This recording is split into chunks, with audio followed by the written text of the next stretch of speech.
Gautama Buddha once said, "Compassion without wisdom is like trying to rescue a drowning person who has tied themselves to a rock." Have you ever felt completely exhausted after helping someone? Do you ever wonder why some people are never happy with the help you give? Are you curious to learn about the types of people who might not deserve your help? Today, we'll explore an important topic: figuring out who we should and shouldn't help. Using Zen Buddhism, we'll understand why some people, despite our good intentions, aren't worth our efforts. Let's start with a story. Imagine Joe, a kind farmer who found a snake freezing in the cold. Feeling sorry for the snake, Joe picked it up and warmed it by the fire. Once the snake revived, it bit Joe. As Joe lay dying, he asked the snake why it bit him. The snake replied, "You knew what I was when you picked me up." This story teaches us that some people, like the snake, won't change their harmful nature no matter how much we help them. In this video, we'll talk about 9 types of people we should be careful about helping. First, we have the self-destructive, who keep making bad choices even when we try to help. Then, there are the blame shifters, who never take responsibility for their actions. We'll also discuss energy vampires, who leave us feeling drained, and ingrates, who never appreciate our efforts. We can't forget the lazy ones, who avoid doing anything and procrastinate.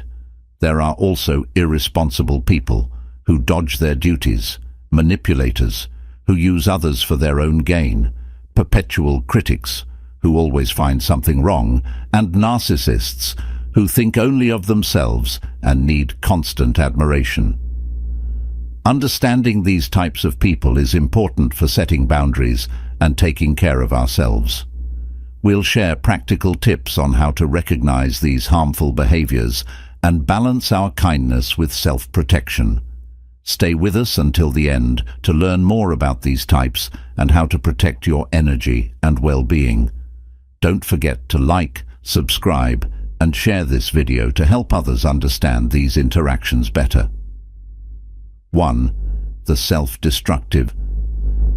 The first type of person we should be cautious about helping is the self-destructive. These individuals often engage in behaviors that harm themselves, even when they receive the best advice and support.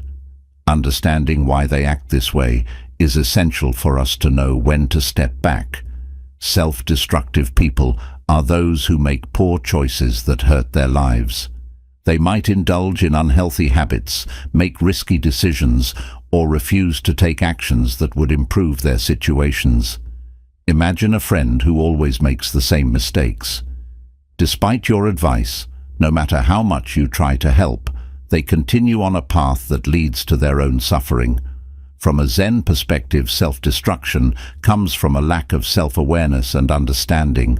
In Zen, personal responsibility is crucial when people don't understand themselves. They struggle to see the consequences of their actions clearly. They might not realize how their behaviors are leading to their suffering. Helping such individuals without letting them see their own mistakes can prevent them from learning and growing. When we try to help self-destructive people, we often end up enabling their behavior. For example, imagine you have a friend who struggles with addiction. You try to support them by giving them money or a place to stay, hoping they will change. Instead, your help might allow them to continue their destructive habits without facing the reality of their situation. This doesn't mean we shouldn't care for them, but it's crucial to find this balance. It's important to set boundaries. We need to offer support in ways that encourage self-awareness and responsibility. Instead of rescuing them from every consequence, we can guide them to see the impact of their actions. For instance, rather than giving money to a friend with addiction, offer emotional support and encourage them to seek professional help. This way, we help them take steps toward recovery without enabling their harmful behavior in dealing with self-destructive people. It's also vital to take care of ourselves. Constantly helping someone who refuses to change can be draining and can affect our well-being. Practicing self-care ensures that we have the energy and mental clarity to support others effectively. Remember, in Zen, maintaining inner peace is essential. We can only offer genuine help to others when we are in a balanced state ourselves, by understanding self-destructive behavior and setting healthy boundaries. We can offer meaningful support without enabling harmful patterns. This approach not only helps the individual in need, but also preserves our own well-being, allowing us to continue offering help from a place of strength and compassion. 2. The blame shifter shift. The next type of person we should be cautious about helping is the blame shifter. These individuals are experts at avoiding responsibility and always find someone else to blame for their problems. Understanding this behavior is key to knowing when to step back. Blame shifters are people who never take responsibility for their actions.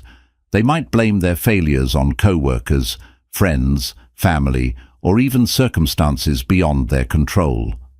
Imagine a colleague who never admits mistakes and always finds a way to pin the blame on someone else. No matter how much support you offer, they never seem to learn from their errors. From a Zen perspective, personal responsibility is a core principle. Zen teaches us to be aware of our actions and their consequences. Blame shifters, however, lack this awareness. They avoid looking inward and refuse to see their role in their own problems. This lack of self-reflection prevents them from growing and learning from their experiences. When we try to help blame shifters, we often end up reinforcing their behavior. For example, if you constantly defend a friend who blames others for their mistakes, you might make them feel validated in their misplaced blame. This prevents them from facing the truth and taking responsibility for their actions. It's important to recognize when our help is not fostering growth, but rather enabling harmful patterns. To handle blame shifters effectively, we need to set clear boundaries. Offering support should come with encouragement to take responsibility. For instance, if a friend blames their job problems on everyone else, instead of agreeing, guide them to see how their actions might contribute to the situation. Encourage them to reflect on their behavior and consider changes they can make in dealing with blame shifters. It's also crucial to protect our own well-being. Constantly supporting someone who never takes responsibility can be frustrating and draining. Practicing self-care ensures we maintain our inner peace and energy in Zen. Maintaining our own balance is essential to be truly helpful to others. By keeping ourselves centered, we can offer more genuine support. By understanding blame shifters and setting healthy boundaries, we can provide meaningful support that encourages personal responsibility. This approach not only helps the individual in need, but also preserves our own well-being. It allows us to continue offering help from a place of strength and compassion, guiding others towards self-awareness and growth. 3. The energy drainers. Energy drainers. The third type of person we should be cautious about helping is the energy drainer. These individuals leave us feeling exhausted and depleted. Recognizing this behavior is essential to protect our own well-being. Energy drainers are people who constantly take our time and energy without giving anything back. They might always need support, vent about their problems, or demand attention without considering our needs.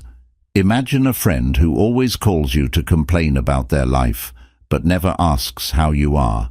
No matter how much you listen and offer advice, they always have another problem, leaving you feeling drained. From a Zen perspective, balance is key.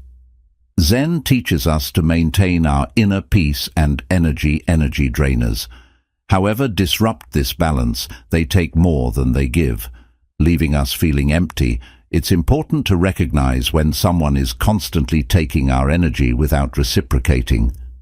When we try to help energy drainers, we often end up feeling exhausted and unappreciated.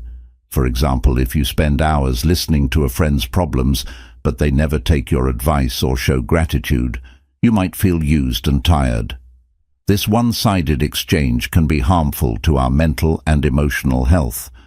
It's crucial to see when our help is not appreciated or reciprocated to manage energy drainers.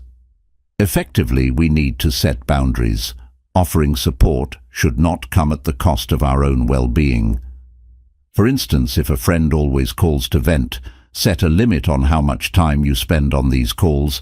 Encourage them to find other sources of support, like a therapist or a support group. This helps protect your energy while still showing compassion in dealing with energy drainers. It's also essential to practice self-care. Constantly giving our energy without getting anything in return can leave us feeling depleted. Taking time for ourselves, engaging in activities that recharge us, and setting aside moments for meditation and reflection can help maintain our energy levels in Zen. Taking care of our own well-being is crucial to being able to help others effectively. By understanding energy drainers and setting healthy boundaries, we can offer meaningful support without sacrificing our own well-being. This approach not only helps the individual in need, but also preserves our own energy, allowing us to continue offering help from a place of strength and compassion. Maintaining our inner peace and balance is essential in providing genuine support to others. 4. The ingrates. The fourth type of person we should be cautious about helping is the ingrate. These individuals never show appreciation for the help they receive and often take kindness for granted. Understanding this behavior is important to protect our own emotional well-being. Ingrates are people who never express gratitude. No matter how much you do for them, they might constantly expect more without acknowledging what they've already received. Imagine a co-worker who always asks for favors but never thanks you or returns the kindness. No matter how much effort you put in, they seem to feel entitled to your help and never appreciate it. From a Zen perspective, gratitude is a fundamental practice. Zen teaches us to appreciate every moment and every act of kindness. Ingrates, however, lack this appreciation. They fail to see the value in what they receive and take everything for granted. This lack of gratitude can lead to a cycle of endless demands and dissatisfaction. When we try to help ingrates, we often end up feeling unappreciated and resentful. For example, if you go out of your way to help a friend move house and they don't even thank you, it can leave you feeling used. This lack of acknowledgement can wear down your spirit and make you less willing to help in the future. It's important to recognize when our efforts are not being valued to handle ingrates effectively. We need to set clear boundaries. Offering support should come with an expectation of mutual respect and appreciation. For instance, if a friend constantly asks for help without showing gratitude, have a conversation with them about the importance of acknowledging efforts. Encourage them to express thanks and recognize the help they receive in dealing with ingrates. It's also crucial to practice self-respect. Constantly giving without receiving any appreciation can erode your self-worth. Taking time to reflect on your own value and ensuring you are treated with respect is essential in Zen. Maintaining a sense of self-worth and mutual respect is key to harmonious relationships. By respecting ourselves, we can ensure that our kindness is valued. By understanding ingrates and setting healthy boundaries, we can offer meaningful support without feeling unappreciated. This approach not only helps the individual in need, but also preserves our own emotional well-being. It allows us to continue offering help from a place of strength and compassion, fostering relationships built on mutual respect and gratitude. Maintaining this balance is essential for a fulfilling and harmonious life. 5. The lazy. The fifth type of person we should be cautious about helping is the lazy. These individuals avoid effort and procrastinate, relying on others to pick up the slack. Understanding this behavior is crucial to protect our own productivity and peace of mind. Lazy people are those who continuously avoid doing their share of work. They might always look for shortcuts, leave tasks unfinished, or expect others to do things for them. Imagine a coworker who never completes their projects on time and constantly asks for your help to meet deadlines.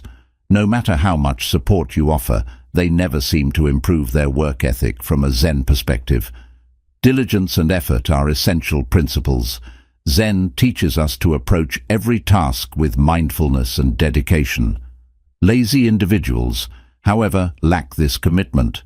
They fail to see the importance of putting in the necessary effort, which leads to a cycle of procrastination and dependency.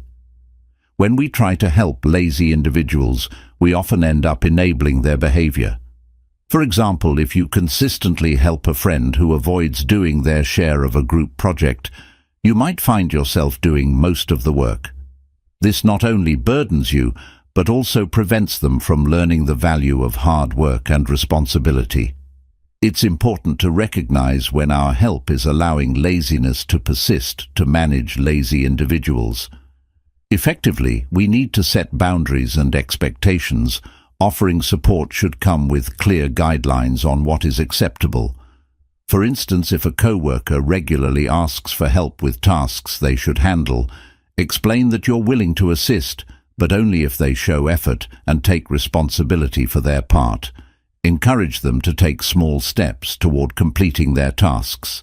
Independently in dealing with lazy individuals, it's also important to focus on our own goals and productivity.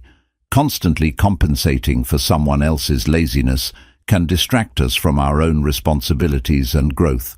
Practicing self-discipline and maintaining our work standards can inspire others to follow suit in Zen. Leading by example and maintaining our own path is crucial. By staying dedicated to our tasks, we can encourage others to do the same by understanding laziness and setting healthy boundaries.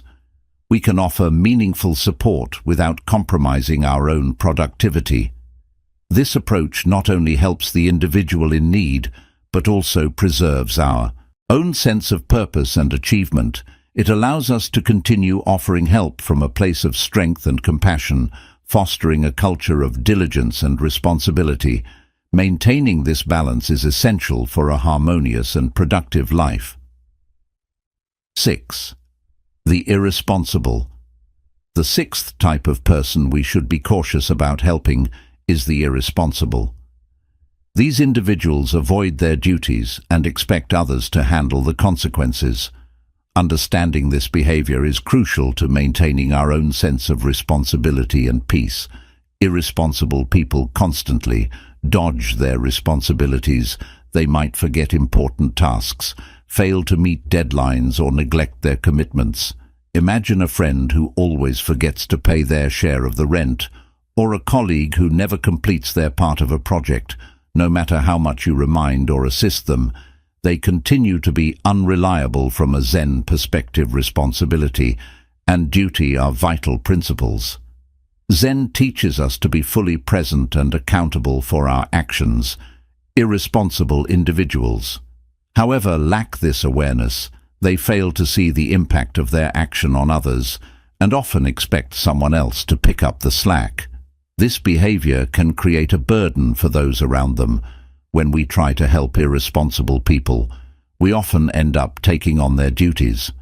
For example, if you constantly remind a friend to pay their bills or cover for a coworker who misses deadlines, you might find yourself overwhelmed with extra tasks. This not only increases your stress, but also prevents them from learning to manage their responsibility.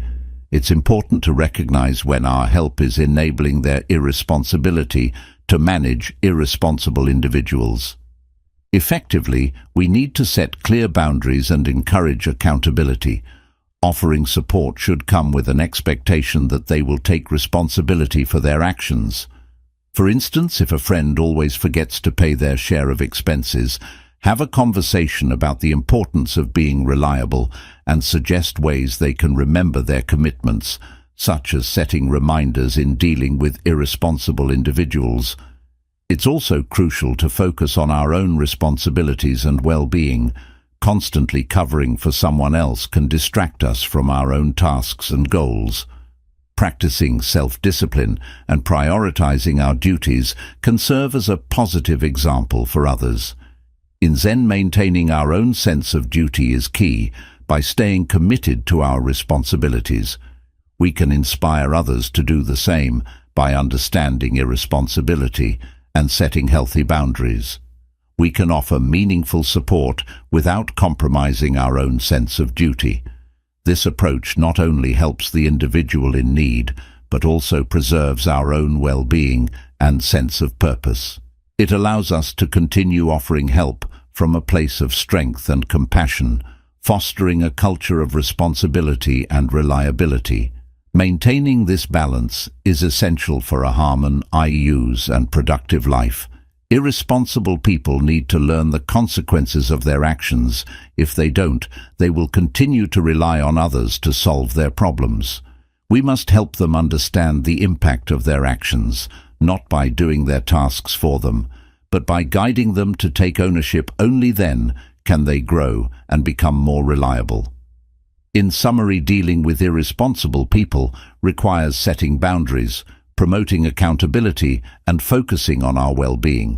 By doing so, we can help them learn responsibility while protecting our own peace and productivity. 7. The manipulators. The seventh type of person we should be cautious about helping is the manipulator. These individuals use others for their own benefit, often through deceit or emotional pressure. Recognizing this behavior is essential to protect our own integrity and well-being. Manipulators are people who exploit the kindness of others. They might twist facts, play on emotions, or use guilt to get what they want.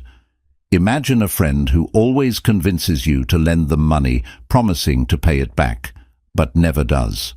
No matter how many chances you give them, they always find a way to take advantage of your generosity. From a Zen perspective, honesty and integrity are key principles. Zen teaches us to be truthful and authentic in our interactions. Manipulators, however, lack this honesty.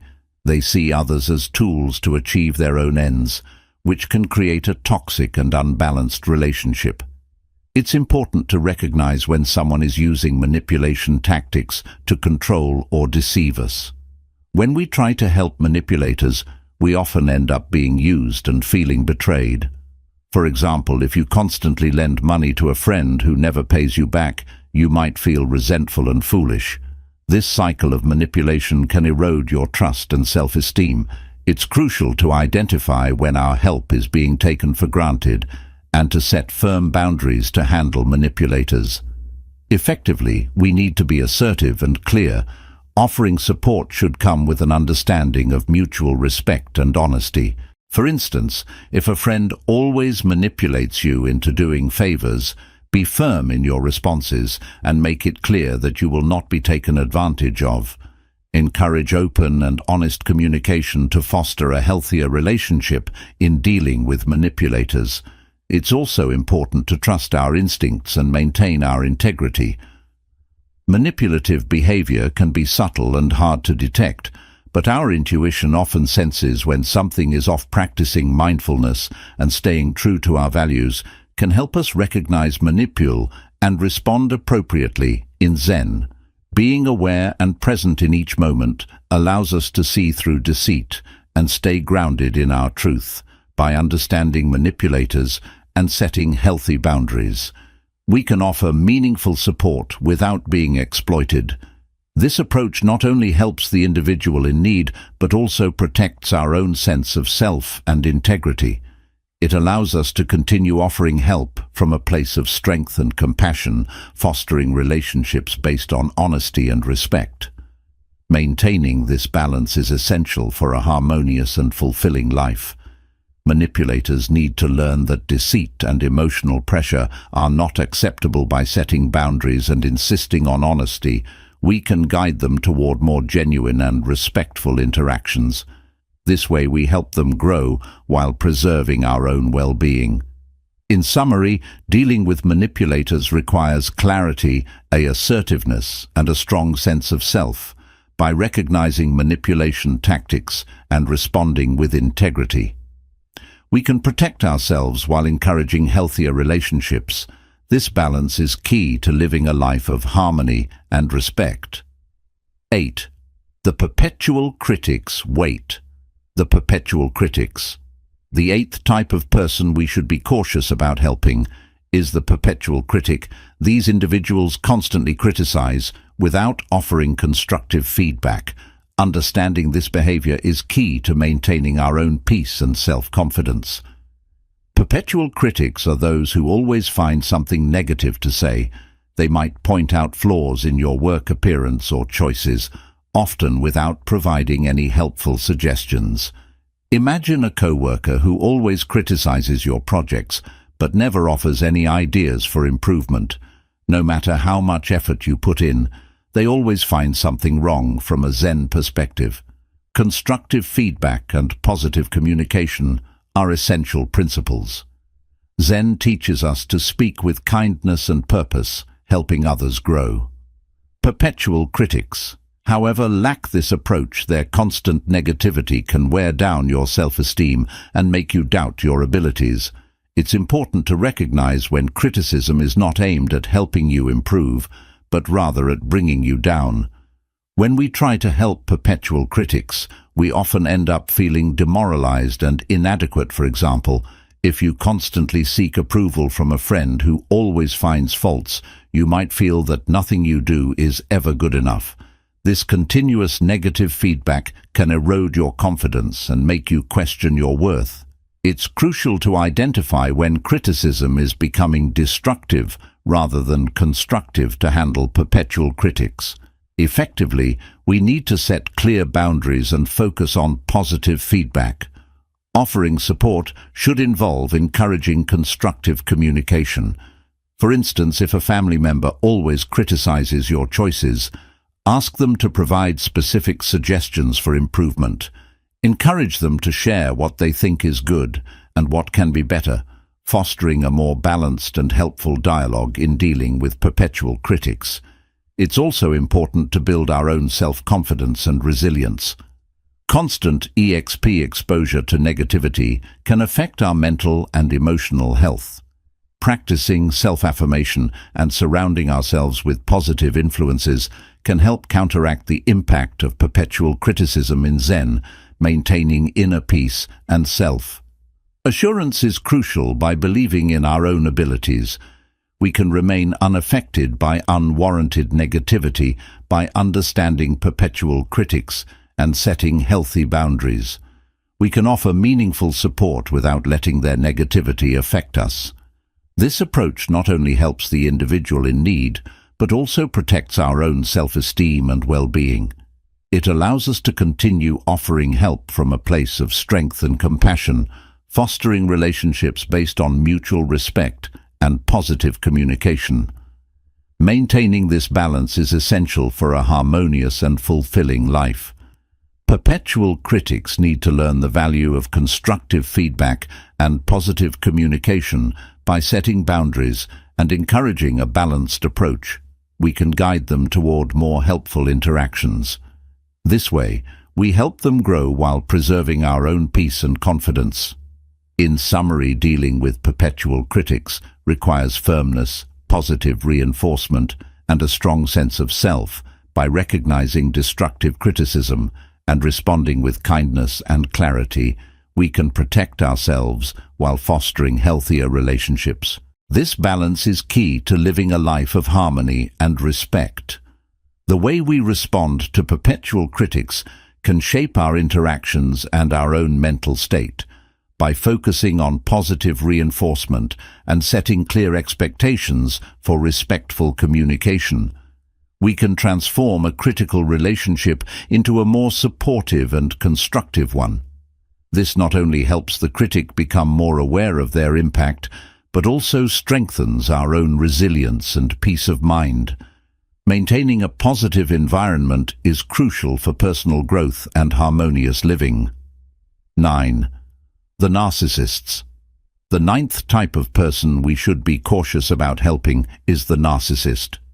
These individuals are self-centered, lacking empathy and constantly seeking admiration. Understanding this behavior is essential to protect our own self-esteem and maintain healthy relationships. Narcissists think very highly of themselves and expect others to do the same. They crave attention and praise, often putting their needs above everyone else's. Imagine a friend who always talks about their achievements and never shows interest in your life, no matter how much you try to connect.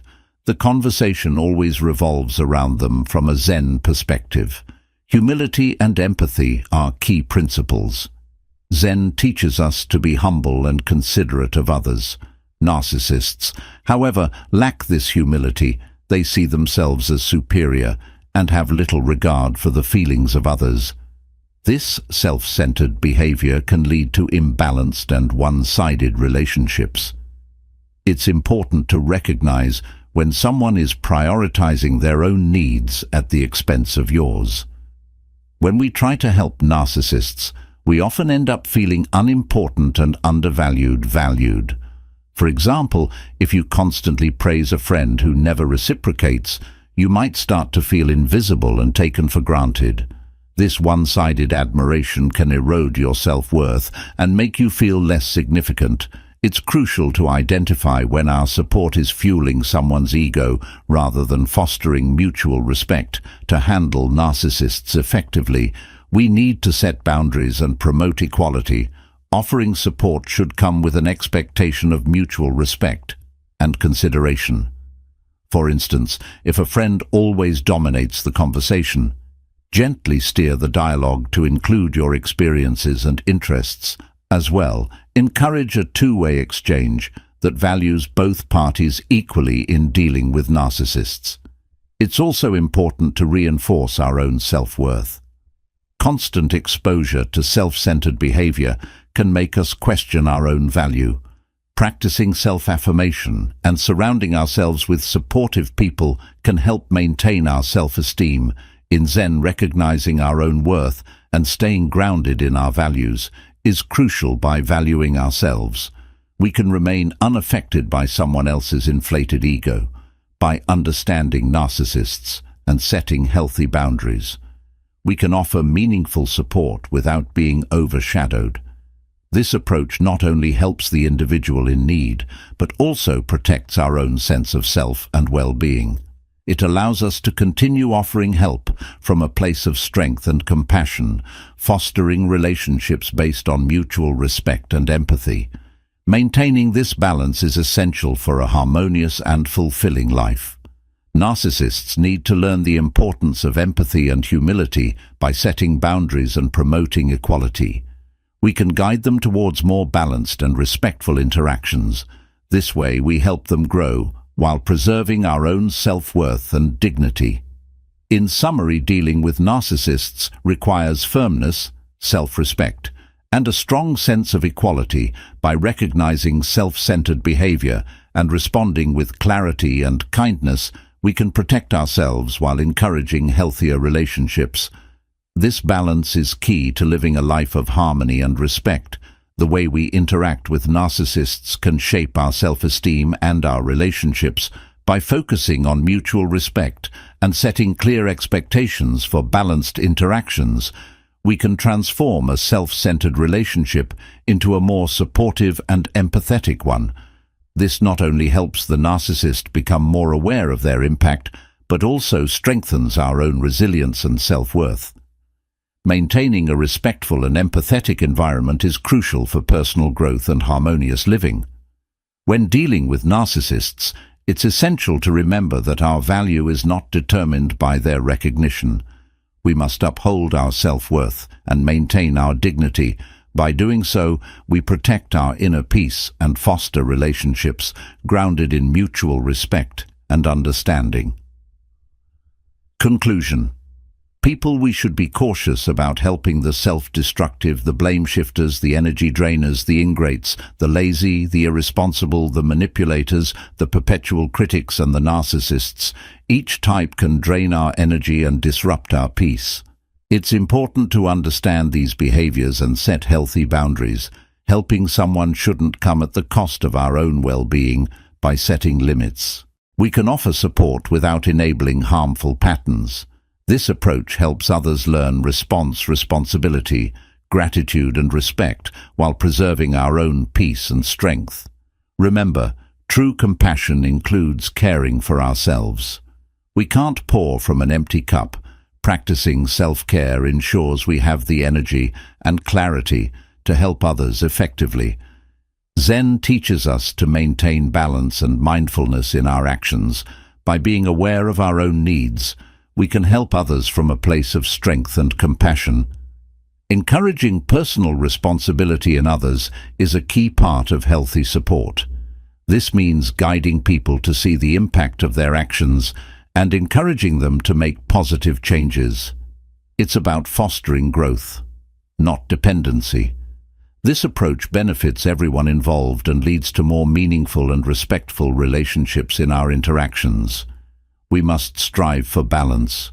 Mutual respect and empathy are the foundations of strong, healthy relationships. By recognizing when our help is beneficial and when it is not, we can make better decisions about how to offer support as you navigate your relationships. Keep these insights in mind, protect your energy, set clear boundaries and practice self-care. By doing so, you'll be able to help others in a way that is healthy and sustainable for both you and them. Thank you for joining us on this journey. Don't forget to like, subscribe our channel Words of Buddha, and also share this video. Your support helps us continue to provide valuable content. Stay mindful, stay compassionate, and take care of yourself.